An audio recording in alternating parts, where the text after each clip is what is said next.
Friends, this is Amit Singh और मैं आज आप लोग के बीच में एक नया टॉपिक लेके आया हूँ। इससे पहले आपको मैंने अक्षांश और देशांतर रेखा के बारे में खूब अच्छे से बता दिया है। और उसके बाद मेरा जो अगला लेक्चर है, यह लेक्चर एक बहुत ही इम्पोर्टेंट लेक्चर है। भारत का परिचय, मतलब हम इंडिया के इंट्रोडक्शन के बारे में बात करेंगे। उससे पहले हम ये जान लेते हैं कि टोटल इंडिया में कितने स्टेट हैं।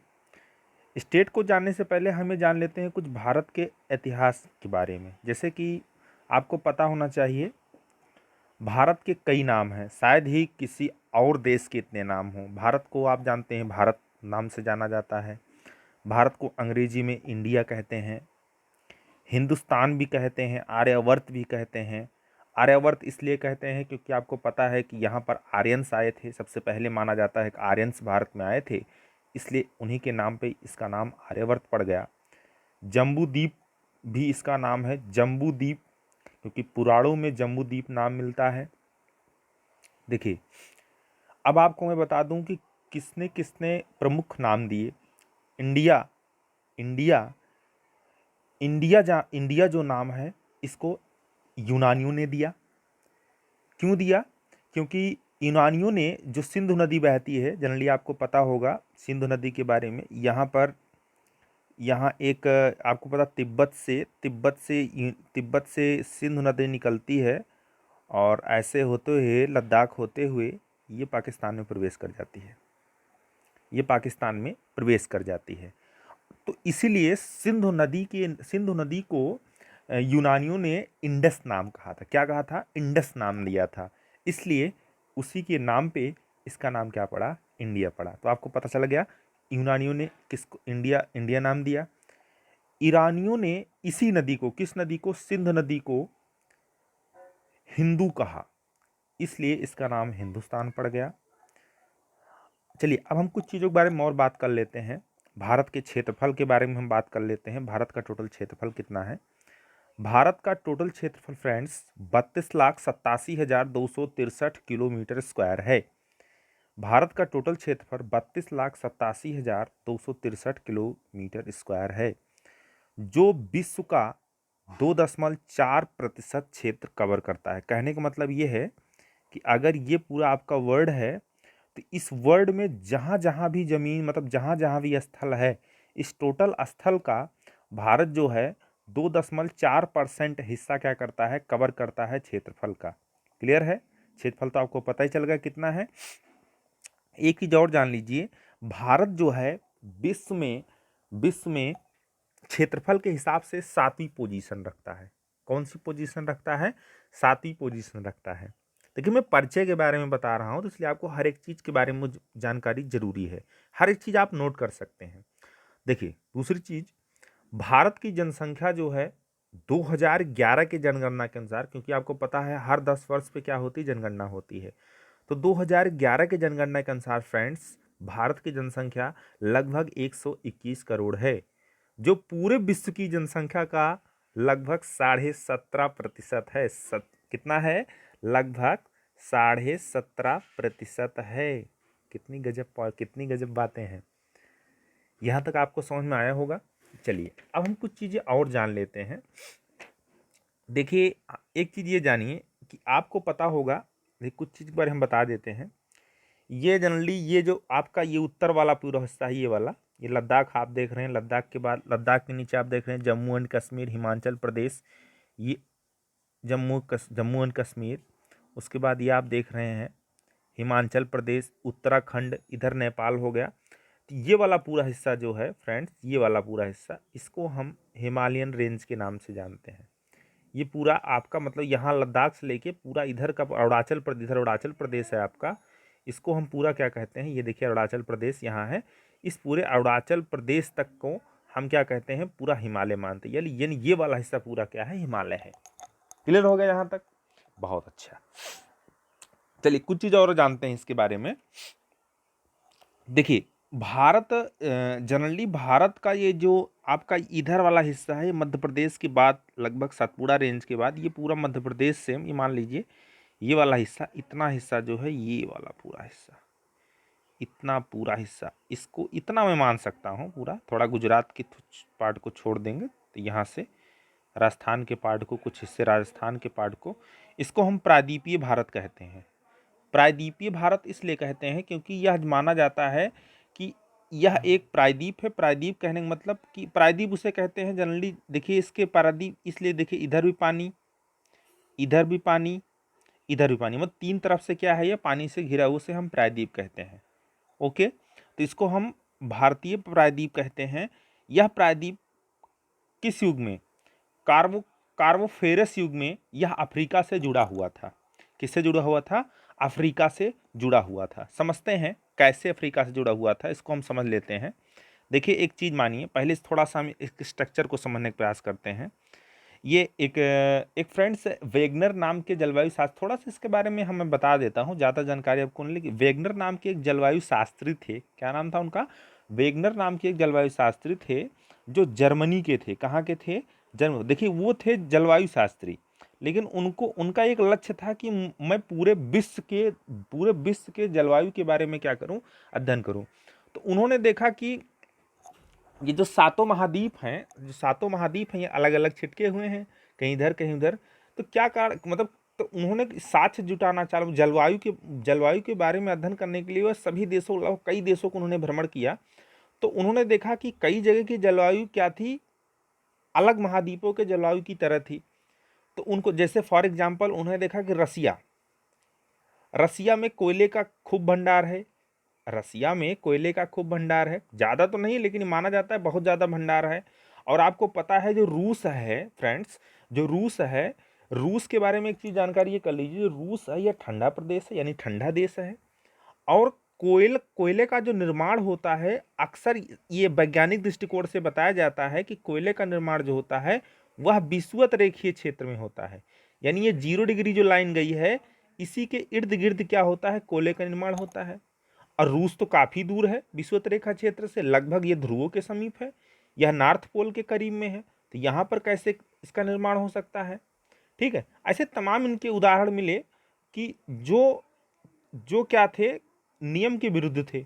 मतलब इनको लगा कि नियम के विरुद्ध। तो इन्होंने क्या एक परिकल्पना की, इन्होंने एक परिकल्पना की कि पहले के समय में, मतलब बहुत समय पहले, कई लाख साल पहले, ये पूरा जो अलग अलग महाद्वीप है, ये विषुवत रेखा में बना दे रहा हूँ, अलग अलग जो महाद्वीप है, ये पहले एक पूरा एक हुआ करता था, जिसको जिसको इन्होंने नाम फेंजिया दिया। क्या नाम दिया? फेंजिया, एफ से फेंजिया नाम दिया। ये पूरा ये स्थल, ये सातों महाद्वीप को एक मान लिया। क्या नाम दिया इन्होंने? फेंजिया नाम दिया। और इसके चारों तरफ ये क्या है? पानी है, वाटर है। क्या है बेटा? ये पूरा चारों तरफ क्या है? पानी है। रेड मैंने बनाया इसको वाटर माना। इस पार्ट को इन्होंने क्या नाम दिया? पेंथालासा कहा। मतलब वाटर वाले पार्ट को पेंथालासा कहा, वाटर वाले पार्ट को पेंथालासा कहा, और ये स्थल वाले भाग को इन्होंने क्या कहा? फेंजिया कहा। लेकिन कुछ घटनाएं घटी होंगी, ठीक है, कुछ घटनाएं घटी, विस्फोट हुआ होगा, जिसके कारण ये जो पार्ट है विषुवत रेखा से विषुवत, ये जो आपका फेंजिया वाला पार्ट है, इसका विभाजन हो गया। ये दो पार्ट में ब्रेक हो गया। दो पार्ट में ब्रेक होने का मतलब, जैसे मान लीजिए कि अगर ये पार्ट आप फेंजिया मान रहे हो, तो इसका इस तरीके से दो पार्ट में क्या होगा? विभाजन हो गया। इस नीचे वाले पार्ट को, ये जो साउथ वाला पार्ट है, इसको इन्होंने नाम दिया, इस नीचे वाले पार्ट को इन्होंने नाम दिया, इसको मान लीजिए नाम दिया इन्होंने, दो पार्ट में डिवाइड हुए। ऊपर वाले पार्ट को इन्होंने कह दिया, अंगारा लैंड, और नीचे वाले पार्ट को इन्होंने नाम दिया गोंडवाना लैंड। अब ये गोंडवाना लैंड जब अलग हुआ, फिर गोंडवाना लैंड का विस्तार हुआ, फिर इस गोंडवाना लैंड से भी क्या हुआ? गोंडवाना लैंड से भी 3 नए महाद्वीप बने। देखिए, एक बना साउथ अमेरिका, एक बना आपका अफ्रीका महाद्वीप, और तीसरा बना आपका ऑस्ट्रेलिया महाद्वीप। और ये जो है ऊपर वाला पार्ट, यानी अंगारा लैंड से फ्रेंड्स एशिया, यूरोप और नॉर्थ अमेरिका बने। इसको हम महाद्वीपीय विस्थापन का सिद्धांत भी कहते हैं। वेगनर का महाद्वीपीय विस्थापन का सिद्धांत भी कहते हैं। अब समझते हैं। देखिए, यानी अब ये जो अफ्रीका महाद्वीप है, ये अफ्रीका महाद्वीप है, ये तो गोंडवाना लैंड का भाग हुआ करता था। अब क्या हुआ कि इसी से, इसी के पूर्वी से, ये पूर्व वाला हिस्सा है, ये इसी के पूर्वी हिस्से से क्या हुआ, कुछ पार्ट टूट गया। भाई लगातार महाद्वीपीय महाद्वीपों का विस्थापन चल रहा था, तो टूट रहे थे, महाद्वीप जुड़ रहे थे। तो क्या हुआ, ये टूटा। अब ये टूटा हुआ भाग जाके ये किधर की तरफ प्रवाहित हो गया, उत्तर पूर्व की ओर प्रवाहित हो गया। जब ये उत्तर पूर्व की ओर प्रवाहित हुआ, ये जाके कहाँ मिल गया, ये जाके जो है इस पार्ट, यानी कि ये वाला पार्ट, ये वाला पार्ट उत्तर पूर्व की ओर प्रवाहित होकर क्या हुआ, यहाँ पर आके मिल गया। और इसी, अब यह ये क्या है, आज इसका जो भारत है, प्रायद्वीपीय जो भारत है, ये पहले कभी अफ्रीका का हिस्सा हुआ करता था। इसके साक्ष्य बहुत मिलते हैं। अगर आप अफ्रीका के पूर्वी तट पर इसका साक्ष्य लेने का प्रयास करें तो बिल्कुल लगभग जैसे इसमें कुछ बहुत सारी चीजें हैं वैसे वहां भी पाई जाती है। समझ में आ गया होगा आपको? क्लियर हो गया यहां तक? चलिए देखिए, तो आपको ये समझ में आ गया कि ये जो आपका भारत वाला हिस्सा, इसको हमने क्या कहा, इसको क्या कहा, ये गोंडवाना लैंड का हिस्सा था। और हिमालय का निर्माण कैसे हुआ, इसके भी बहुत रोचक रहस्य हैं, इसको मैं कहीं बाद में बता दूंगा। लेकिन आपको इतना जानकारी तो हुई होगी कि ये जो प्रायद्वीपीय भारत है कभी अफ्रीका का हिस्सा हुआ करता था, ऐसा वैगनर ने माना था, वैसा है भी ऐसा कि अफ्रीका का हिस्सा हुआ करता था। आपको पता होगा राजस्थान में एक अरावली श्रेणी पाई जाती है। कभी ये बहुत ऊंचा पर्वत था, लेकिन इसका नदियों द्वारा इसका अपर्दन होता गया, नदियों द्वारा इसकी पहाड़ मिट्टी कटते गए, तो क्या हो गया, अब ये एक अपशिष्ट पर्वत के रूप में ही सिर्फ क्या है फ्रेंड्स, बचा हुआ है। क्लियर हो गया? चलिए भारत के परिचय में थोड़ा सा हम और कुछ जानते हैं। देखिए, भारत का हम अक्षांश विस्तार को समझते हैं। देखिए यहाँ एक पॉइंट है, देखिए यहाँ एक पॉइंट है, साउथ में एक पॉइंट है, एक नॉर्थ में एक पॉइंट है। जनरली ये लद्दाख, आपको देखिए मैप बदल गया है, जम्मू एंड कश्मीर और लद्दाख लिखा जा रहा है। ऐसा इसलिए क्योंकि आपको पता है हाल ही में जो है जम्मू कश्मीर को क्या किया गया है, जम्मू कश्मीर को बांट दिया गया है। जम्मू कश्मीर लद्दाख में दो स्टेट में इसको कन्वर्ट कर दिया गया है। ये देखिए सबसे उत्तरी बिंदु जो है आपका, ये सबसे उत्तरी, यहाँ मान लीजिए इसी पॉइंट पे, इसको हम नॉर्थ पॉइंट कह सकते हैं, इसको नॉर्थ पॉइंट मान लेते हैं। और सबसे दक्षिणी बिंदु को हम मानते हैं ये साउथ पॉइंट, इसको साउथ पॉइंट कहते हैं। तो देखिए जो नॉर्थ पॉइंट है इसका अक्षांशीय विस्तार है 37 डिग्री 6 मिनट। कितना है नॉर्थ पॉइंट का अक्षांशीय विस्तार, कितना है 37 डिग्री 6 मिनट। और इस साउथ पॉइंट का जो अक्षांशीय विस्तार है, मतलब यहाँ से जो अक्षांश रेखा, ये कहने का मतलब है यहाँ से जो अक्षांश रेखा गई है इस साउथ वाले पॉइंट से, इसका अक्षांशीय विस्तार है फ्रेंड्स 8 डिग्री 4 मिनट।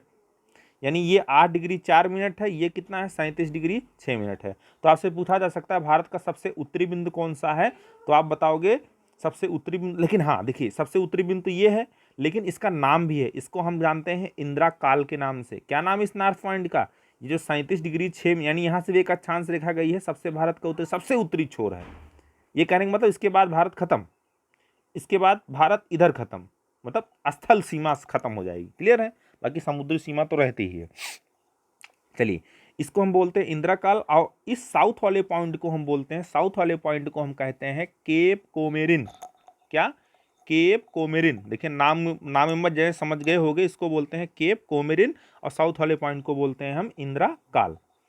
लेकिन अगर द्वीपों को, ये देखिए आपके, देखिए थोड़ा फिगर में आप देख रहे होंगे, ये देखिए मैं बना दे रहा हूँ, यहाँ देखिए, ये देखिए आपका अंडमान एंड निकोबार, इधर ऊपर वाला हिस्सा देखिए बीच में गैप है, ये ऊपर वाला हिस्सा जो फ्रेंड्स है इसको हम अंडमान कहते हैं, नीचे वाला हिस्सा आप निकोबार का समझ सकते हो।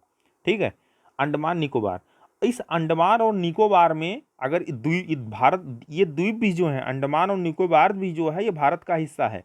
अगर इसको भी शामिल कर लिया जाए तो यहाँ एक पॉइंट है, यहाँ एक पॉइंट है, इसको हम इंदिरा पॉइंट कहते हैं। क्या कहते हैं? इंदिरा पॉइंट कहते हैं। और आपको जानकर हैरानी नहीं होनी चाहिए, वास्तव में भारत का सबसे दक्षिणतम बिंदु यही माना जाता है, जिसको हम इंदिरा इंदिरा पॉइंट कहते हैं। देखिए कंफ्यूज मत होना, नॉर्थ वाले पॉइंट को हम इंदिरा काल कहते हैं, इंदिरा काल, ये वाला काल, कल लिख दिया, ये काल, इंदिरा काल, इसको बोलते हैं इंदिरा पॉइंट कहते हैं। इस इंदिरा पॉइंट का फ्रेंड्स पहले नाम क्या हुआ करता था? इस इंदिरा पॉइंट का पहले नाम हुआ करता था पिगमेलियन पॉइंट। क्या? Pygmalion point. इसका देखिए अब आपके दिमाग, इसका अक्षांश से विस्तार कितना होगा? इसका अक्षांश से विस्तार है 6 अंश। इसका अक्षांश से विस्तार कितना है? 6 अंश लगभग 4 मिनट। इसका अक्षांश से विस्तार कितना है? 6 अंश 4 मिनट। क्लियर हुआ? चलिए अब देखिए, हमने उत्तरी पॉइंट समझ लिया, दक्षिणी पॉइंट समझ लिया, अब हम समझने का प्रयास करते हैं पूर्वी और पश्चिमी पॉइंट। पूर्वी और पश्चिमी बिंदु, भारत का सबसे पूर्वी सबसे पश्चिमी। देखिए ये वाला, यहाँ लगभग कहीं मान लीजिए, पहले मैं पूर्वी समझा दूं, यहाँ मान लीजिए, यहाँ ये कौन सा स्टेट है? देखिए हमने इसी मैप को खूब अच्छे से लिया है कि जिससे आपको एक एक चीज़ पॉइंट समझ। सबसे एक देखिए, गुजरात किधर है? अगर मैप में आप देखिए तो मैप में आप गुजरात किधर कहेंगे? पश्चिम की तरफ कहेंगे, यानी सबसे पश्चिमी बिंदु गुजरात में है। देखिए इसीलिए मैंने इसका नाम है, इसको हम कहते हैं गौर माता। क्या कहते हैं? सबसे पश्चिमी बिंदु को हम कहते हैं गौर माता,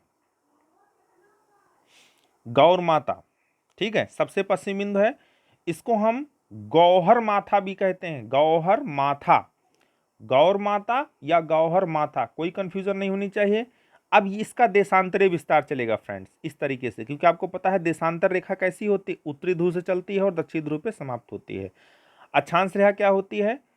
अक्षांश रेखा आपको बताया गया था कि एक एक समानांतर रेखा ऐसे चलती इस तरीके से, ये अक्षांश है, ये क्या है? देशांतर है। खड़ी लाइन अगर होगी तो देशांतर, खड़ी लाइन होगी तो देशांतर, और अगर ऐसे समानांतर रेखाएं इस तरीके से होगी, मतलब लेटी हुई लाइन होगी तो अक्षांश। क्लियर? तो सबसे पश्चिमी बिंदु क्या है? गुजरात में। सबसे पश्चिमी बिंदु गुजरात में है, यहाँ पर लगभग, जिसको हम गौहर माता या गौहर माता कहते हैं। इसका देशांतरी विस्तार जो है ऐसे है, 37 अंश 6 मिनट, 37 अंश 6 मिनट। नोट कर लेना, पूछा जा सकता है कि भारत का सबसे पश्चिमी बिंदु कहाँ है, किस स्टेट में है? तो आप आंसर क्या दोगे? गुजरात। आंसर क्या दोगे? गुजरात। उस पॉइंट को किस नाम से जानते हैं? उस पॉइंट को गौहर माता के नाम से जानते हैं। उस पॉइंट का देशांतरी विस्तार कितना है? 37 अंश 6 मिनट। क्लियर है? बहुत बढ़िया। चलिए अब हम पश्चिमी बिंदु को समझने का प्रयास करते हैं। भारत का पश्चिमी बिंदु कहाँ है? भारत का पश्चिमी बिंदु फ्रेंड्स अरुणाचल प्रदेश में है। यहाँ कहीं, यहाँ कहीं मान सकते हो लगभग। ठीक है, एग्जैक्ट पॉइंट यही लगभग होगा। ठीक है, सबसे पश्चिमी बिंदु कौन कहाँ है? यहाँ कहीं मान सकते हो, भारत का सबसे पश्चिमी बिंदु। इसको हम इसका देशांतरी विस्तार 97.25 मतलब 97 डिग्री 25 मिनट है। 97 डिग्री 25 मिनट है। कौन सा विस्तार? देशांतरीय विस्तार। देशांतरीय विस्तार कितना है? 97 अंश 25 मिनट।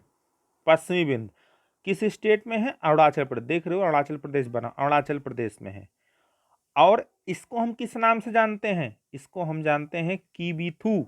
क्या? कीबीथू, की बी थू। देखिए छोटा बड़ा है वो नहीं जानते हैं हम। का पे छोटी की मात्रा, बा पे छोटी की मात्रा, था पे छोटे की मात्रा। ठीक है, कीबीथू के नाम से जानते हैं। वैसे आपको पसंद में आएगा, जान लोगे कीबीथू। तो आपको मैंने बता दिया भारत का पश्चिमी बिंदु, भारत का पूर्वी बिंदु, भारत का सबसे उत्तरी बिंदु कौन सा है? सबसे उत्तरी बिंदु आपका कौन सा है? सबसे उत्तरी बिंदु आपका है इंदिरा काल। सबसे दक्षिणी बिंदु कौन सा है? Cape Comorin. कहाँ है? कन्याकुमारी के पास। ये कन्याकुमारी है बेटा। यहाँ क्या है आपका? यहाँ आपका पड़ता है कन्याकुमारी। यहाँ कन्याकुमारी पड़ता है। क्लियर हुआ?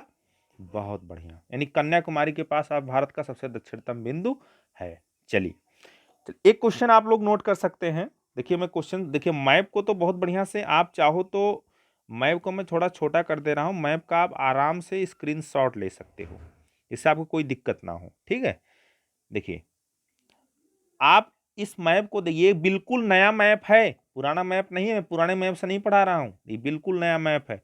इस पूरे मैप से आपको ये पता करना है कि भारत में कितने स्टेट हैं और कितने यूनियन टेरिटरी हैं मौजूदा समय में। इसका आंसर आप कमेंट बॉक्स में दोगे। वो गया 28 राज्य 7 केंद्र शासित प्रदेश, वो चला गया, ये बदल गया है फ्रेंड्स। आपको यूनियन टेरिटरी भी बदल गई है। स्टेट के बारे में आपको जानकारी देनी होगी कि 28 ही है कि उससे कम हुआ है कि उससे ज्यादा हुआ। इसका आंसर आप कमेंट बॉक्स में देंगे। क्लियर? चलिए, पैंथालासा के बारे में हमने बताया कि भारत जनरली किसका हिस्सा हुआ करता था? गोंडवाना लैंड का हिस्सा हुआ किया था। ठीक है। महाद्वीपीय विस्थापन सिद्धांत किसने दिया? महाद्वीपीय विस्थापन सिद्धांत किसने दिया? महाद्वीपीय विस्थापन सिद्धांत किसने दिया था? वैगनर नाम के जलवायु शास्त्री ने दिया था, जो कहाँ के निवासी थे? जो थे आपके जर्मनी के निवासी थे। सोच लीजिए, वो तो थे एक जलवायु शास्त्री, लेकिन उन्होंने क्या किया? उन्होंने भूगोल के बारे में बता दिया। ठीक है, बहुत बढ़िया। और मैंने आपको बताया कि भारत किस काल में अफ्रीका से जुड़ा हुआ था? कार्बोफेरस युग में भारत अफ्रीका से जुड़ा हुआ था। ठीक है, ये क्यों रहा होगा। ठीक है, चलिए कुछ चीज हम और जानते हैं। ये देख रहे हो श्रीलंका है, ये क्या है? श्रीलंका है। इधर क्या है? पाकिस्तान है। देखिए, जान लीजिए, भारत और पाकिस्तान, थोड़ा मैं बता दे रहा हूं, भारत और पाकिस्तान के बीच एक रेखा है। भारत और पाकिस्तान के बीच एक रेखा है जो 14 अगस्त 1947 में बनाई गई। 14 अगस्त 1947 में बनाई गई, जिसे हम रेड क्लिप्ड रेखा कहते हैं। क्या कहते हैं? रेड क्लिप रेखा कहते हैं। पाकिस्तान और अफगानिस्तान के बीच एक रेखा है जिसे हम डूरंड रेखा कहते हैं। आपसे पूछा जा सकता है भारत और पाकिस्तान किस रेखा द्वारा अलग होते हैं, तो आप बताएंगे क्या? Red clip. कब बनाई गई? 14 अगस्त 1947 को। आपसे इतना पूछा जा सकता है पाकिस्तान और अफगानिस्तान के बीच कौन सी रेखा है, तो आप बताओगे क्या? डूरंड रेखा। ठीक है। आपसे यह भी पूछा जा सकता है कि भारत और चाइना के बीच कौन सी रेखा है, तो आप बताओगे मैकमोहन रेखा। जनरली ये चाइना के बीच नहीं है, जनरली यह भारत और तिब्बत के बीच है। ये आपका हिस्सा जो है पूरा तिब्बत का हिस्सा है, ये सब पूरा तिब्बत है। लेकिन आपको फ्रेंड्स पता होगा कि चाइना ने क्या किया? तिब्बत पर कब्जा कर लिया है। और अब आपको ये भी पता है कि जो देश जिस पर कब्जा कर लेता है उस पर अपना अधिकार माने लगता है। इसलिए हम यह मानते हैं कि तिब्बत पर चाइना का अधिकार है। इसलिए जनरली एग्जाम में क्वेश्चन इस तरीके से नहीं पूछा जाता है कि भारत और तिब्बत के बीच कौन सी रेखा है। अगर ऐसा पूछा जाएगा तब भी बताओगे क्या है? मैकमोहन रेखा। अगर ऐसा पूछा जाएगा कि भारत और चीन के बीच कौन सी रेखा है, तो आप बताओगे मैकमोहन रेखा। ये कुछ आपके इंपॉर्टेंट पॉइंट्स थे। चलिए, आई होप ये लेक्चर आपको अच्छा लगा होगा। इस वीडियो के बारे में जरूर राय दीजिएगा। अच्छा लगा होगा तो आप बताइएगा। मेरे चैनल को सब्सक्राइब कीजिए, शेयर कीजिए, शेयर कीजिए, और जितना ज़्यादा से ज़्यादा हो सके इसको लाइक कीजिए। ठीक है। अगले वीडियो में मैं इसी के ऊपर आपको थोड़ा सा स्टेट के बारे में नॉलेज दूंगा कि कौन सा स्टेट कितना बड़ा है। ठीक है, उसके बारे में बताऊंगा। फिर मैं इसके बाद अगला टॉपिक कोई और इंडिया के बारे में ही बताऊंगा। मैंने बहुत कुछ पॉइंट्स बताए हैं, सारे पॉइंट्स को आप अच्छे से नोट कर लीजिएगा। Okay, thank you friends.